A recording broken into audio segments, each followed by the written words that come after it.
इस वीडियो में हम लोग क्लास 7 मैथ का ओरिजिनल पेपर सॉल्व करने वाले हैं। देख सकते हैं अर्धवार्षिक मूल्यांकन 2024 क्लास है 7 और गणित। टोटल मार्क्स रहेगा 50। ठीक है, और समय दिए जाएंगे आपको 2 घंटे क्वेश्चन सॉल्व करने के लिए।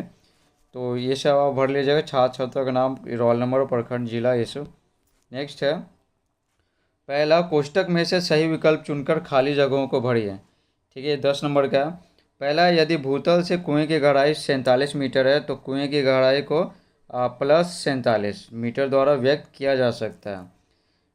दूसरा, रवि ने एक बोतल पानी में से 2/5 भाग पानी पी लिया तो बोतल में बचा पानी कितना भाग बचा? तो एक में से घटा देना 2/5, तो आ जाएगा 3/5। तीसरा, माध्यिका उस मान को दर्शाता है जो प्रेक्षण के डैश में होता है, तो किस में होता है? मध्य में होता है। फोर है, कोनों का एक ऐसा जोड़ा जिनकी मापों का योग 180 डिग्री हो तो वो क्या समपूरक कोण कहलाता है। नेक्स्ट है, एक त्रिभुज जिसकी डैश भुजाओं की माप समान हो समद्विबाहु त्रिभुज कहलाता है। समद्विबाहु द्वि क्या होता है? दो, तो दो हो जाएगा। तो वैसा त्रिभुज जिसकी दो भुजा क्या हो? बराबर हो, तो उसको समद्विबाहु त्रिभुज कहते हैं। नेक्स्ट है दूसरा नंबर, दिए गए कथन में सत्य कथन के लिए सही तथा गलत कथन के लिए गलत का चिन्ह लगाइए। ये 10 नंबर का है।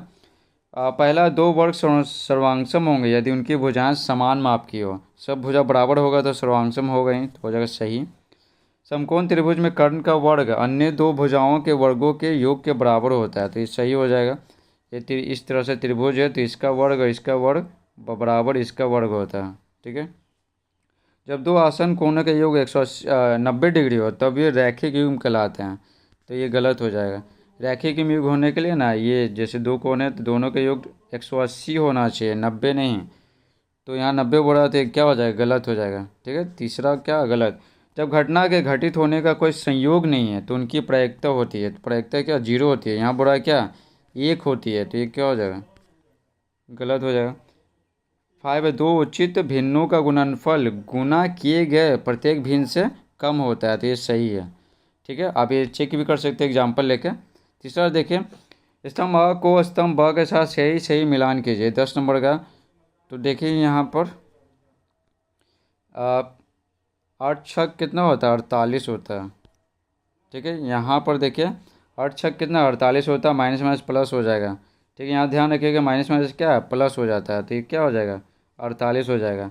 और -42 प्लस -6, तो दोनों सेम ही है तो जोड़ देंगे तो -48 आ जाएगा। ठीक है, -48। और 3 × 1/4, तो 1/4 यानी 4 गो में से क्या है ना, 1 2 3 4, 4 गो में से 1 उड़ंगा हुआ तो 1/4 है ये। ठीक है, 1/4 है, ये भी 1/4 है और ये भी 1/4 है, तो के गो 1/4 है? 3 गो, तो इसमें मिला दिए 3 × 1/4। तो इसी तरह ये है और जो बच गया वो मिला लेना है। ठीक है, यहाँ पर देखिए ये है ना, ये एकांतर कोण है। ऐसे जो जेड रहता है ना, तो ये 48 है, तो ये क्या होता है? एकांतर कोण बराबर होता है, तो ये 48 है तो ये 48 है तो ये भी 48 हो गया। नेक्स्ट है 4 का क देखिए, नीचे दिए गए चित्र में ये क्या एल है और ये एम है, तो एल समांतर है क्या एम के। ठीक है, तो कोण एक्स का मान ज्ञात कीजिए। तो देखिए ऐसे मान लेते हैं कि ये दो समांतर रेखा है। ठीक है, सीधा नहीं खिंचा रहा, दो समांतर रेखा एल है और एम है, तो इसकी एक तिर्यक रेखा काटती है। तो ये कोण और ये कोण अंदर वाला कोण है ना, आंतरिक कोण बोलते हैं, तो दोनों का योग कितना होता है? 180 डिग्री होता है। तो x + 70 डिग्री दोनों का योग कितना होगा? 180 डिग्री होगा। ठीक है, तो x बराबर क्या हो गया? 180 डिग्री में से 70 डिग्री घटा देंगे तो 110 डिग्री आ जाएगा। तो कितना आ गया? 110 डिग्री। उसके बाद क्या बोला गया? या बोला गया, या दोनों में से कोई एक ही बनाना है। समझे, 5 नंबर ही मिलेगा चाहे कोई बनाइए। तो ये दोनों में से कोई एक बनाना है क्योंकि या लिखा हुआ था। दोनों बताते हैं, ये भी बता देते हैं, जो आपको आसान लगेगा वो आप बनाइएगा। तो ये क्या? समकोण त्रिभुज है। तो समकोण त्रिभुज में क्या होता है? पाइथागोरस में पढ़े होंगे, इसका स्क्वायर प्लस इसका स्क्वायर इक्वल टू होता है इसका स्क्वायर। ठीक है, तो इसका निकालना है तो क्या करेंगे? क्या इसका स्क्वायर है ना, ये घटा देंगे इससे और अंडर रूट निकाल देंगे। तो 13 का स्क्वायर होता है 169 और 12 का स्क्वायर 144, घटा दिए तो 25 आ गया। तो 25 बराबर इसको लिख सकते हैं 5 का स्क्वायर और अंडर रूट, तो कट गया और तो क्या आ गया, एक्स बार क्या आ गया, 5 सेंटीमीटर आ गया थी, 5 सेंटीमीटर। तो दोनों बता दिए, दोनों में से कोई एक ही लिखिएगा, ठीक है ना, क्योंकि यहाँ पे या बोल रहा है। आगे है ख नंबर, सरोज के घर में इतना लीटर दूध आता है, ठीक है, ये सब लिखा हुआ है, ठीक है।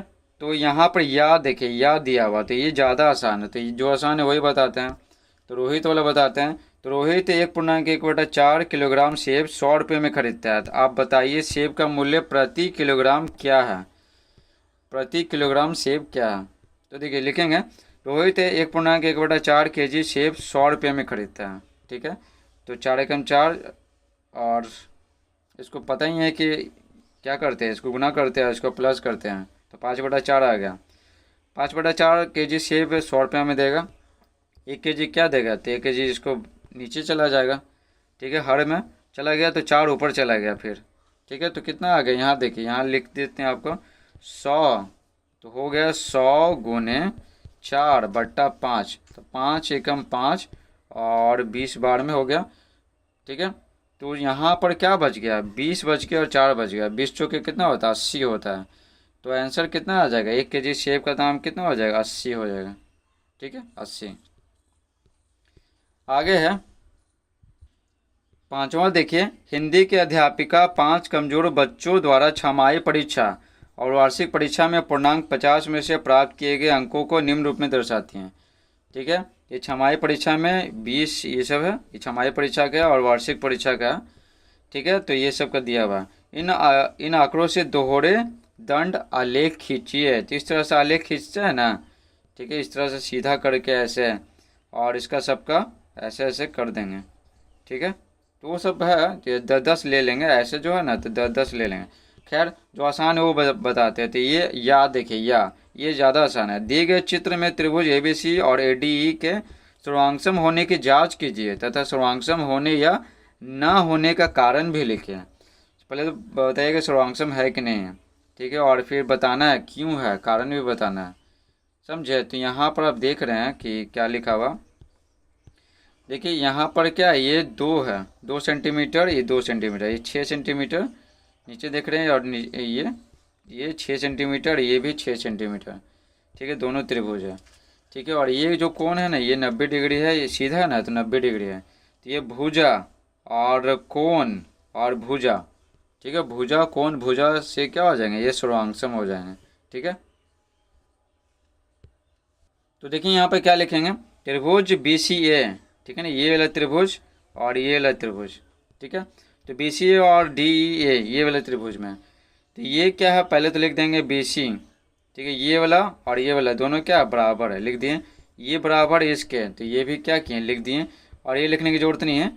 और ये जो कोण C है ना, ये कोण E के बराबर है, क्योंकि 90 डिग्री है, ठीक है, ध्यान रखिएगा, ये वाला मत लिखिएगा, ठीक है। तो इसमें देख रहे हैं एक भुजा हो गया, ये भुजा हो गया, एक और भुजा ये हो गया, ठीक है, और ये क्या हो गया, कोण हो गया, ठीक है। तो भुजा, ठीक है, यहाँ पर ध्यान रखिएगा, भुजा यहाँ पर हो गया, भुजा कोण भुजा सर्वांगसमता से क्या हो गया, ABC त्रिभुज ABC और ADE सर्वांगसम है, ठीक है।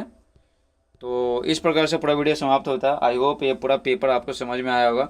समझ में आया तो वीडियो को लाइक करें, चैनल पर नए तो चैनल को सब्सक्राइब करें, और बाकी सब्जेक्ट का वीडियो अपलोड कर दिए, तो आप चेक कर लीजिए। अगर नहीं मिलेगा तो आप कमेंट कीजिएगा, सारा पेपर उपलब्ध करा दें।